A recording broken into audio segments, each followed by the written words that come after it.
What's it say? Oh, sorry. Should be May No, May sorry, 27th. sorry.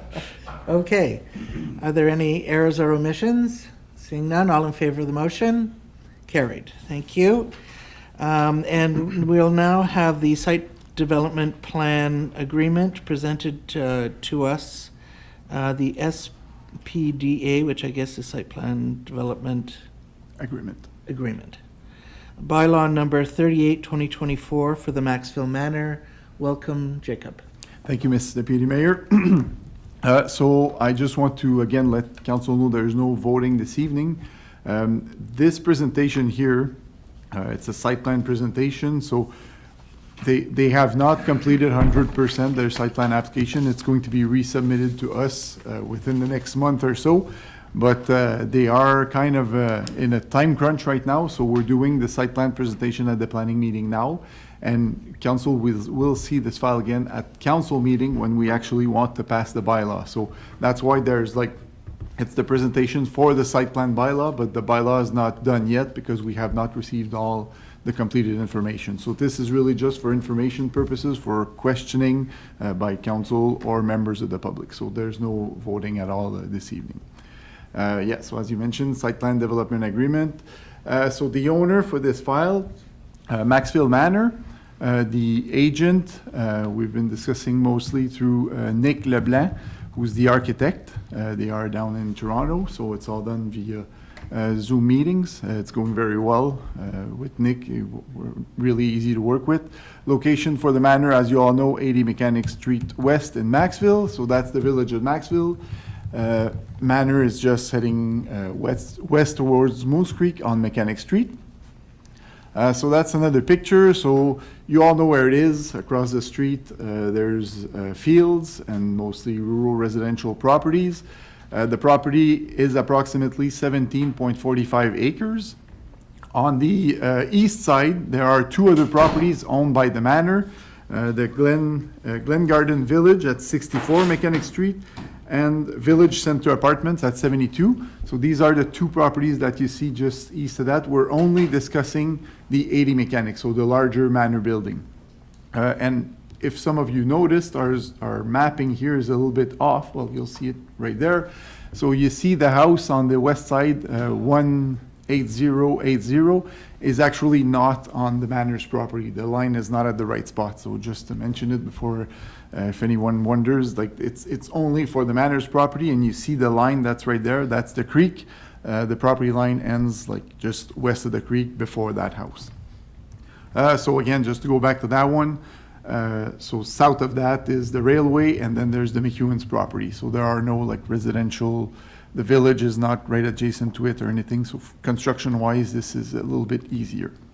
So that's the site, as you all know. The creek that you see, I'm going to discuss it a little bit later, but it starts on the McEwen property, crosses the tracks, goes right across the manor's property, and then it goes into the roadway ditch, across the road into the municipal ditch, and then flows west. So official plan designation, urban settlement area within the village of Maxville and its residential district, sorry. The manor is within the permitted use of residential district, so that's not a problem. And this is our zoning layer here. Institutional, so as you can see, the green, that's the correct property line. So the house is just a little bit outside. So the yellow line is not at the right spot there. It's only for that property, institutional, we're discussing here. So their purpose for this application, as I mentioned, it's to enter into a site plan control agreement between the manor and the township there's a new bed license addition, renovation to the existing building, and the site plan alteration that they're going to do. So discussion. So this is a very large project. So I tried to narrow it down to the main points here. If you have any questions, don't hesitate, because there is some stuff that I'm not even sure 100%. It's really, really a large project. Anyway, so as you can see there, received allocation from the Ministry of Long-Term Care in March 2021. So it's been almost 3 years. They are getting very close to the final steps of their site plan. And as soon as they get the site plan, They are working on to submitting the building permit application too at the same time, so we can review the permit. So the day after the site plan is issued, the building permit can be issued so that they can start. So you will see this, this project, like right away, it's gonna start right after the site plan. So it's very soon that it's going to start. So as you can see there, 38 new and 122 upgraded spaces. So that includes like the rooms, the kitchen, like it's all the space. They include like exterior spaces in there too. At the end of all the 4 phases, we're gonna have a 160 bed home in total. So right now there's 122, but as you can, like I'll explain in the phases, most of them are being either renovated, demolished, or reconstructed, or like completely removed. So anyway, I'll explain. There's 122 now. At the end of the project, there's 160 that are going to be constructed. The main objective at the manor is that the residents only have to move once in the entire thing. So most of the residents will have to move once because pretty much the whole thing is being renovated, but they are doing, that's why it's all phased out, so that they are doing construction of one wing, so residents can move in that wing, and so on and so on. So all the residents that are there are going, like they're able to stay there. They should not move more than once. So it's all made for that. So you'll see in the phases. Very big project. So there's going to be a construction managing firm, and they're also going to be a superintendent on site every day for day-to-day activities.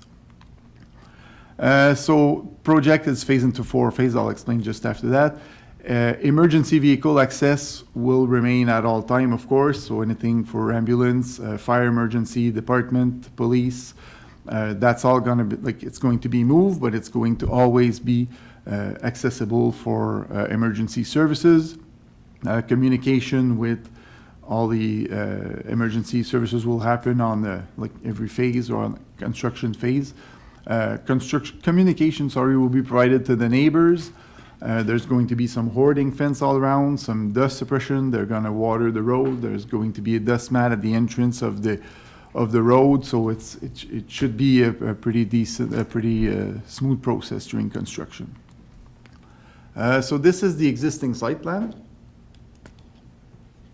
So that's what we have now. So north is up north. It's confusing because maybe the pictures later are upside down, but right now it's like you see the road, you see the parking lot. That's north of the building. You see all the wings. So that's what we have right now. At the end of the construction, that's what it will look like that picture there. So the parking, like main lines from what you see there, the parking lot is being moved on the south of the building. The main entrance is moved, so it's an existing entrance, but they're going to use the entrance more on the east as their main entrance for everything now. So anyway, that's the main line. I'll show that picture later once I've went through all the phases. A little treaty of what it will look like. So just for starters, for explanation, the 2 shaded wings that you see, and the little shaded area in the middle there, those are the only structural elements that are staying as is. So all of the other wings, all of the rest is pretty much all either completely renovated or demolished and rebuilt. So as you can see, most of the new wings are now 2-story high, sorry. So the existing are all 1 story, but the new ones are all 2-story. So it's going to be a lot bigger for sure. I'm not 100% sure of the size of the room themselves. We're not there yet, but there's going to be a lot more room. And as you can see, the wings are all pretty much all new. So yeah. So that's another treaty. We see the parking lot there and just a little bit more height. The site is sloped a little bit, so you'll see, well, I don't know if I added the elevations, but you see, like, there's no walkout or anything. It's really just 1 story, 2-story. So phase 1. Phase 1's approximately supposed to last 8 months. So the main lines for phase 1, so everything that's red, in my pictures there, that's what's being removed. So when you see the red, that's being removed, and the new darker black lines, it's not very clear on the pictures, but that's the new stuff. So as you can see, on the northwest corner, there's the new parking lot. So that's going to be like the construction area for workers, like the construction workers, construction material storage, etc. The entrance, the current entrance that's existing now, so that is going to be moved. So eventually in the project, I think in phase 2 or 3, that entrance is going to be removed completely. So the only entrance for the site, for the manor, will be the existing entrance, but right now it's only used for emergency services, deliveries, garbage. So that's going to become the main entrance for the manor. So everybody's going to use that entrance. It's the other entrance that you see just on the right there. That's going to lead into the parking. So phase 1 is a temporary parking, just a gravel parking for visitors and workers, like the employees that are working there. Eventually, it's all going to be paved. For now, only gravel, because they're going, phase 1 includes most of the infrastructure, so all like the electrical, fire hydrants, water, storm, that's all going to be done in phase 1. So mostly all site plan work. The only new building, you can't see it clearly there, but there's the new kitchen addition, main electrical room, main IT, and receiving and delivery and garbage room that's going to be constructed in phase 1. So that's the building permit that they're looking for right away, so they can get, it has to relates to funding, but they need a building permit to show that they're ready to go. So that's going to be the first phase. So we're not going to see much from the road, I guess, at phase 1, but that's for phase 1. So that's 8 months. Phase 2. So as you can see, they are removing the existing parking altogether. So the entrance and the parking are being removed. There is some site work for stormwater management. So where the parking is right now, there's going to be like I guess we can call it a dry pond, pretty much like the Alcor development there. So when it doesn't rain, they can cut the grass at the bottom of the pond. It's really just when it rains a lot, water gets there and it'll go into the creek. But anyway, the parking is removed. Where we have, so there's, I know it's very small, but basically phase 2 relates more to where the existing entrance is right now. They're removing the canopy, and like you see it there, it's in black lines, but they're doing a new wing that's kind of closing in where the existing entrance is. And they're doing like it's called an exterior courtyard. So where the existing entrance is right now, it's going to be pretty much closed in, and it's going to be like an exterior courtyard for the residents. So there's no demolition of any wings during phase 2. What they're doing is they're basically doing like the new construction of 2 wings. So people can move there when their wing is being demolished. So that's the third phase, the two-story buildings there that you see just north of the building. So that's phase 2, elevators, new swales and new paths. So they're going to create some walking trails all around the building. So that's going to be done at phase 2. New story, I said it, interior renovations. Yeah, so that's pretty much it for phase 2. That's going to last about a year. Then phase 3. So the two wings in red are going to be completely demolished. So they're removing these, they're taking the people from there, moving it into the new buildings that they made. And so this is demolished, and they are going to construct 2 more wings pretty much at the same place, angled a little bit differently. But these are 2-story buildings, so there's going to be like right away more room than what's being demolished. And then interior renovation. And they're going to continue with the site pathways as well. Phase 4, so phase 4, they are removing the other 2 wings, sorry, and they're just closing in with the rest of the building. So after that, like basically the 6 wings that had to be removed are going to be 2 by 2 in each phases, and new buildings are going to be built. So at this point, they're going to do the final parking lot, final entrance. The roundabout that you see will stay. This will be for emergency. So as I mentioned, the entrance that you see is going to be like for residents, visitors, emergency, and delivery, garbage, for everything. So everyone's going to use that entrance. It's going to be a little bit wider, but they're taking the other one out completely. So The counties did not object to any of these entrances. No traffic studies are required either. So that's pretty much for the phases. So that's the same picture from before. So as I mentioned, the only wings that stays are the gray ones right there. The parking lot is a lot bigger. The front will be more, I guess, green. There's going to be the retention pond, more trees, no more pavement, no more entrance. You see it there, like the little pathway that goes all around will be lighted. There's going to be lights, benches. They're trying to make it, I guess, more green for the residents. And there's that courtyard in the middle, like you see it a little bit more where the little circle is. So that's like just to go outside for all the residents without having to, like, they're not going to see the road, they're not going to see any traffic. It should be more calm for residents. So that's the whole goal of this. So not affecting the other properties at all. It's all within that property.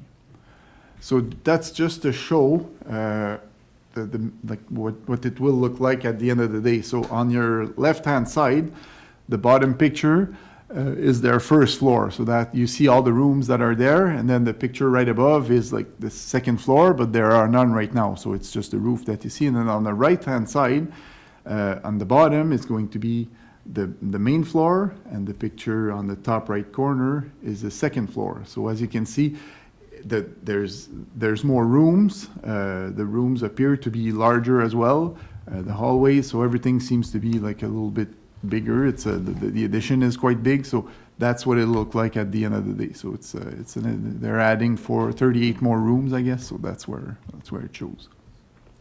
So I'm just gonna go quickly through these points here using these two pictures. So the existing access to the site, as I mentioned, the parking will be removed from the front that you have there, and it'll be brought at the back. And the entrance that we all use right now is going to be completely condemned and move more to the east. So right now it's confusing because south is up. So that's what I was saying earlier. All there, like south is up, and then if you go on that one, that's the new parking, which is south, and south is again up. So that's just the roundabout is there, the creek is there, and you see the little pathway right there. So that's for access. What they're proposing, as I mentioned, it's going to be a wider entrance used for everybody. And so instead of having, so right now they have one entrance for employees, visitors, and residents, and they have another entrance for, like they call it, the service entrance, which is deliveries, garbage, emergency services. What they're doing now, they're only going to use the same driveway, but as you can see on the bottom there, they're just turning, and that's where the ambulance are going to go. Fire department connection is going to be there. Garbage, the kitchen is right there, which is like that new building that we have there. So all the deliveries are going to go there, and residents just go a little bit farther, and the parking is right there. So they'll use the same entrance for everything. Then proposed sanitary service system. So I'm not going to go into the numbers, but basically there's no pumping station proposed. Everything is gravity. Everything is being fed into our pumping station that we have right there at the bottom. You see the bottom line, there's a little square. So that's our property, that's the pumping station. So all the wastewater is going to be there, going to be brought there, gravity, and then pumped from there. And we checked with the engineering firm. Because everything is more efficient, I guess, within the building, it is mentioned in the numbers that there's only a 10% increase in wastewater. So the pump is able to accommodate for that, so that was not an issue. Adequacy, yeah, that's what I just mentioned. Potable water system, so they have, the new water that we brought in Maxville, pretty much dead ends there. There's that little pumping just a little bit further down, but they have an 8-inch line coming right onto their property. So they have lots of capacity over there, which is good because with the enlargement of the building, and of course it all has to be sprinklered, so they're going to need more water for the sprinkler system. But as I mentioned, because of the efficiency on the domestic water system, the line there's lots of water to supply all the building. And there's also notes on there. So the two buildings that are also owned by the manor are fed from that line also, but not for sprinkler system. So there's actually like 3 buildings being fed off that line and the sprinkler system and the entire new hydrant system on the property. But there's lots of water. We checked with our engineering firm, and that's all good too. So adequacy, and that's what I just mentioned. And then, so from stormwater, with the South Nation there, we had meetings, and so I don't know if some of you heard, but there are some concerns regarding the existing culverts at the roadway. So basically, the South Nation is requesting them to do a little bit more in-depth study on stormwater. So what they are proposing instead, so right now on the east and on the west, water flows like on the east, it flows towards the road in the ditch and then goes west at like under the road and whatnot. And on the west side, it goes into that creek, into that municipal or that private drain, sorry.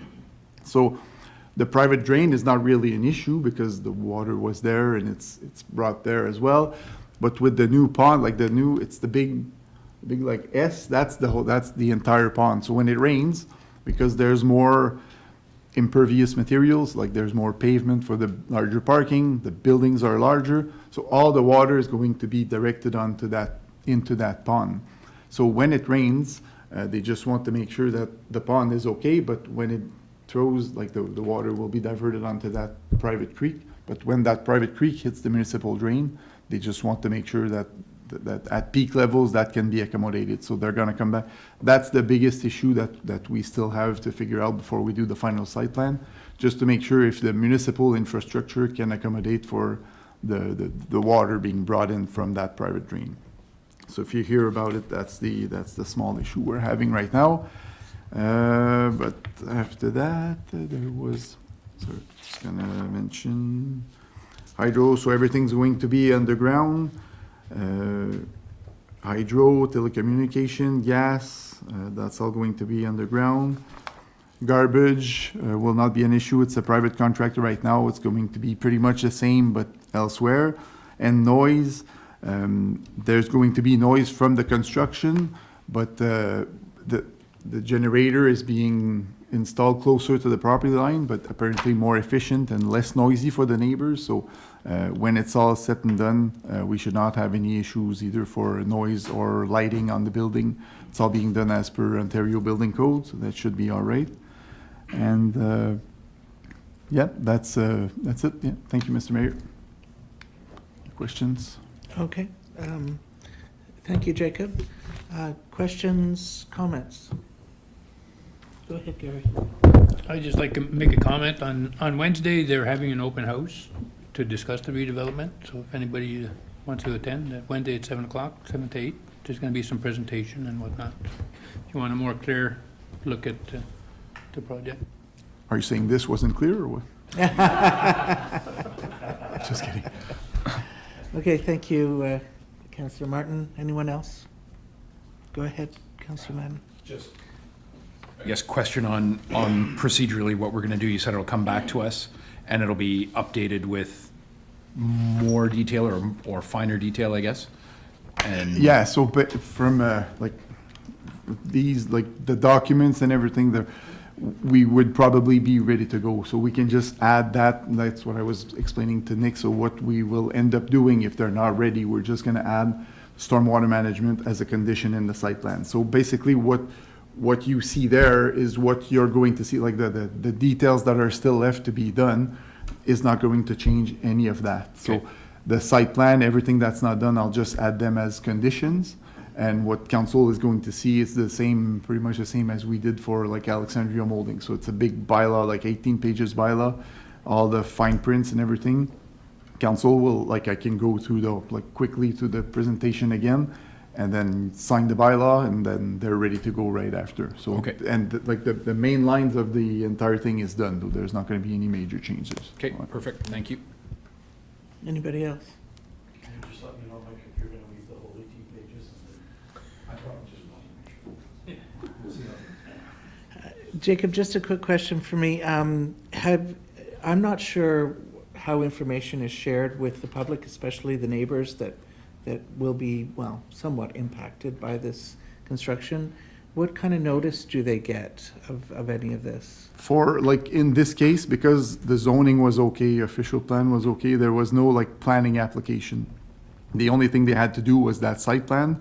A site plan is not advertised to neighbors. No. So basically, they will not be notified by the township, but the general contractor, before he starts, he's supposed to do like and he's gonna send it to us to get all like the mailings and everything for the neighboring. There's not a whole lot because it's like McEwen's there and fields all around, but the general contracting firm will notice the neighbors just to let them know there's going to be like more trucks and maybe some dust and whatnot, but there's not gonna be any public notices or anything posted on the properties. All right. Okay, but they'll know when things are starting and if there are going to be any, Based on what I Traffic read, yeah. But see, issues like, or- it's really at phase 2 and phase 3 that like, there's gonna be some demolition and like heavy equipment there. Yeah. Phase 1 is just like a small addition being built and some parking, so like neighbors should not be impacted a lot by Mhm. phase 1, but yeah, they'll notify people anyways, right? that's good. Yeah. Okay, thank you for that. Well, if there's nothing else, there's no old business, new business, notice of motion, adjournment. Councillor Massey, please.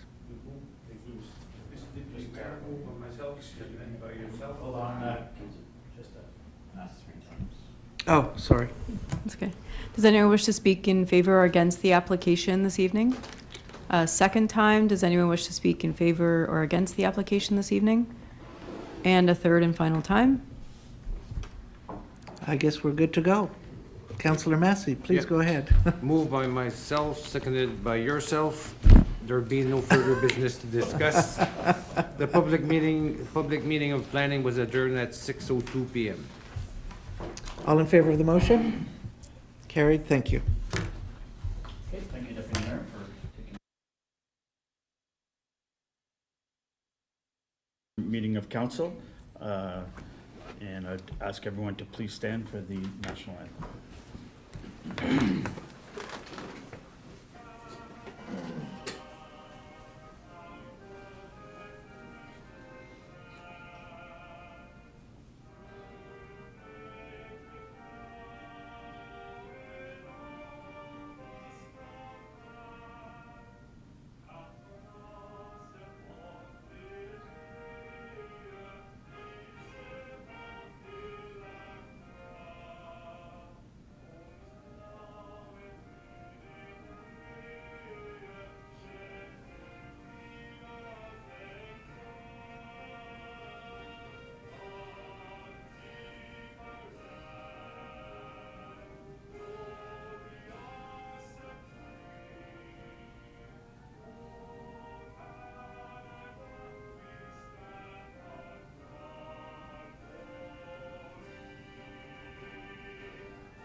Okay, thank you, everyone. So welcome to all members of council, staff, public that are here this evening. I'd like to call the meeting to order. Are there any declarations of pecuniary interest and the general nature thereof? Seeing none. Motion to accept the agenda. Councillor Massey. Thank you, Mr. Mayor. Moved by myself, seconded by Deputy Mayor Williams, that the Council of the Township of North Glengarry accepts the agenda of the regular meeting of council on Monday, August 12th, 2024. Thank you, Councillor. Any questions on the agenda? All those in favor? Motion is carried, none opposed. Adoption of the previous minutes. Deputy Mayor Williams.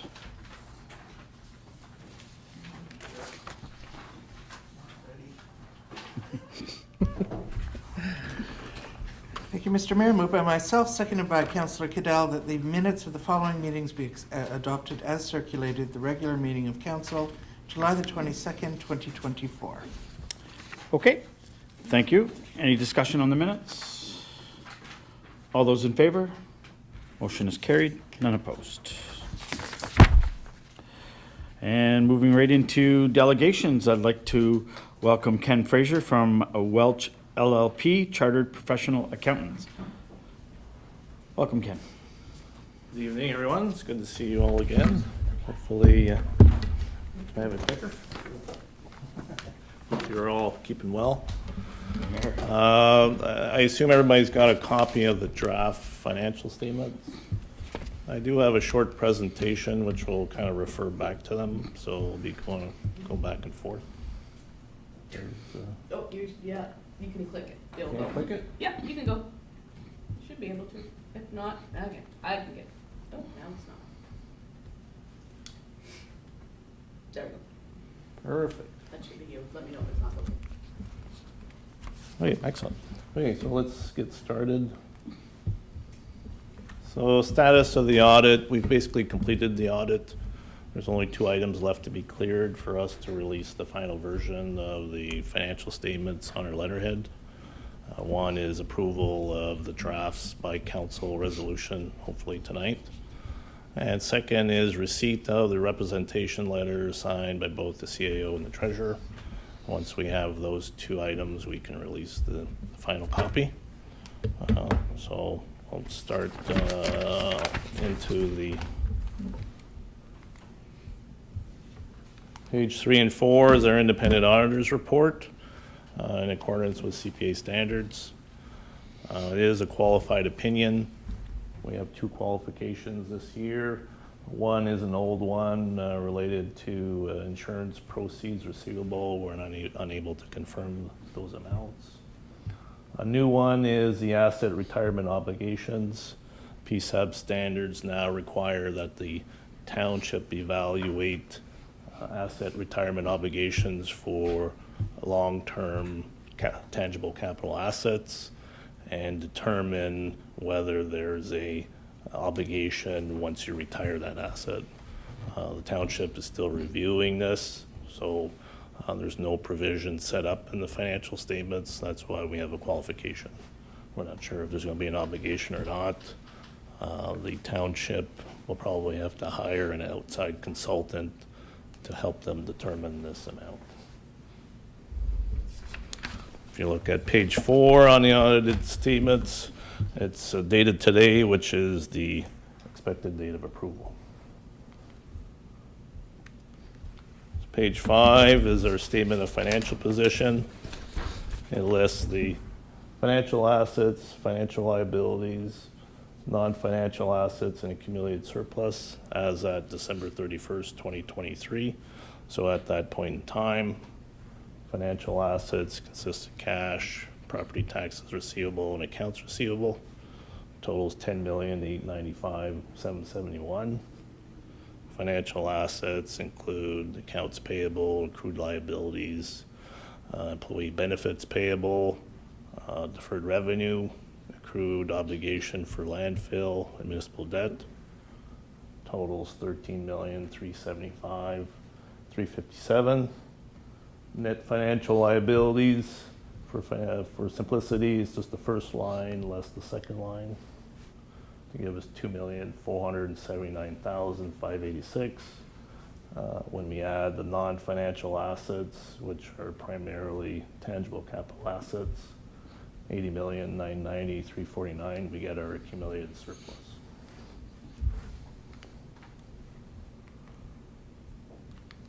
Page 6 is a statement of operations. If you're looking at the draft financial statements, you want to be looking at the middle column, which is actual. It lists the operating revenues, operating expenditures, other income related to capital, and our annual surplus. So total operating revenues, $15,436,107, up about 4% over the prior year. Operating expenditures, $15,942,800, up about 8% over 2022. So we did have a net operating loss, $506,693. But when we add our other revenue related to capital, $1,475,067, we do come up with an annual surplus for the township for 2023 of $968,374. So I'm not going to go through all the other notes unless there's questions related to them. I know I went through that fairly quickly. Does anybody have any questions? Just a question, Yeah. maybe it's to Zoe. What was the nature of the $506,000 deficit? Where was it primarily out of? Well, I can answer part of that. So this is related to PSAB statements. Okay. So in that 506,000, we do have to record the obligation for landfill. Right. And there was a $250,000 additional expense recorded in the statements for that. Right. So, taking that out, you're probably looking at a $250,000 loss, which, on a $15 million budget is It's very small. Yeah. Okay, that's good. Go ahead, Councillor Massey. So I take it that the 2022 annual surplus of 3.3 million versus our 970 this year, that's project that we had funded and then we never got to do. Okay. Yeah, well, basically, there was you finished up your capital projects and took in a lot of capital revenues, so that's why the surplus was a lot higher. So the people listening on it Yeah. know what's happening there. Yeah, thank you. Any further questions or comments this time? Okay, seeing none. Thank you, Ken. Okay. And I believe we'll go right into a staff report, so I'll ask Councillor Manley to read. Thank you, Mr. Mayor. Move on myself, seconded by Councillor Madden, that the Council of the Township of North Glengarry receive staff report TR 2024-15, 2023 audited financial statements, and that the 2023 audited financial statements be accepted by council as presented by Ken Fraser, CPA of Welsh LLP, at open council this 12th day of August 2024. Thank you, Councillor. Zoe? Thank you, Mr. Mayor. The draft 2023 audited financial statements were presented and require a resolution to approve by council. Okay, so looking at it, are there any questions or comments? Sure, go ahead. Zoe, just to follow up to the mayor's question earlier about the net operating deficit, I think approximately half of it is, as Mr. Fraser said, is due to PSAP, or what? The landfill And obligations? where the other pieces of this, major pieces of this, come from this deficit?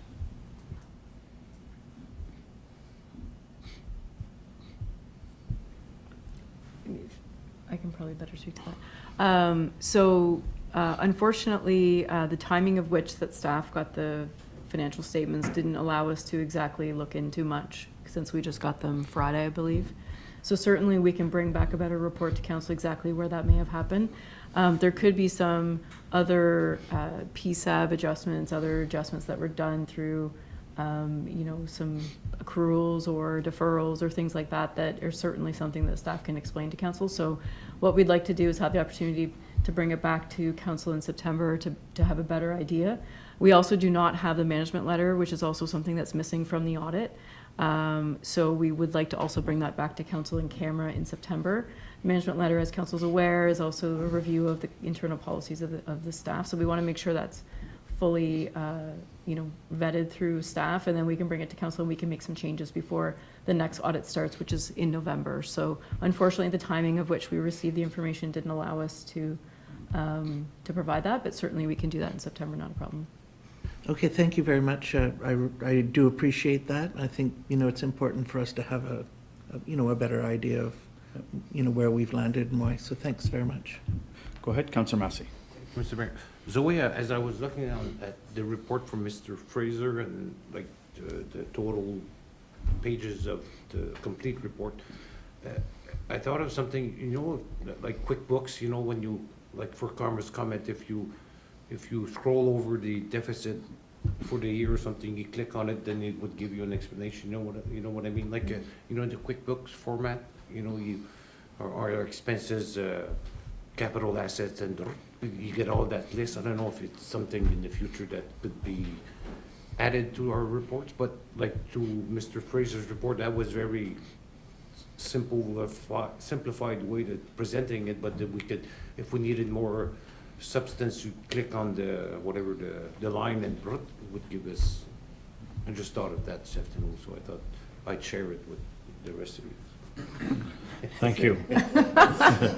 So certainly, Councillor Massey, we can, like I said to the Deputy Mayor, we can provide some better information. Okay. And, oh, is there a noise? Yeah.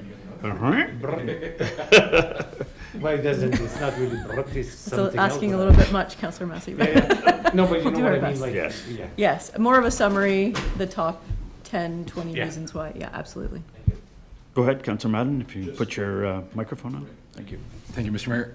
One quick one, and it may fall into the same category. I was just looking at some pretty big differences between 22 and 23. So in net changes to non-cash working capital, taxes receivable and accounts receivable. The difference year over year is pretty significant, going in different directions. I was just curious what happened there and what's going on there. That's all. Again, we can bring back better information.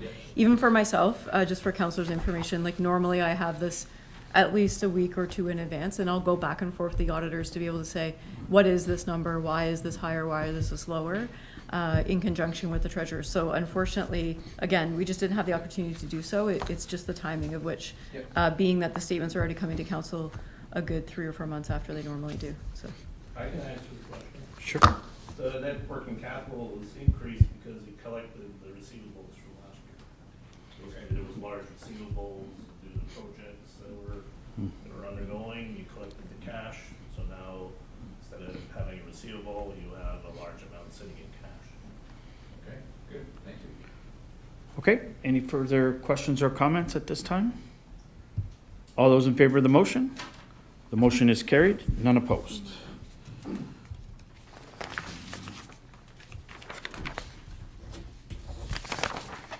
Okay, moving on to, where are we now? Consent agenda. Councillor Cadell. Thank you, Mr. Mayor. Moved by myself, seconded by Councillor Martin, that the Council of the Township of North Glengarry receives the items from the consent agenda for information purposes only. Thank you. Any questions from the consent agenda? All those in favor? Motion is carried. And no new business, no notice of motion. Next regular public meeting of council will be Monday, September 9th, 6 p.m. And we will be going into closed session. So anything further in open session? Seeing nothing, so I'll ask Deputy Mayor Williams. Thank you, Mr. Mayor. Moved by myself, seconded by Councillor Massey, to proceed in closed session as this matter deals with labor relations or employee negotiations that may be discussed in closed session under Section 239 2D of the Ontario Municipal Act. Okay, thank you. All those in favor? Motion is carried. So we'll get going in 2 minutes. Leave? Yeah. Yeah.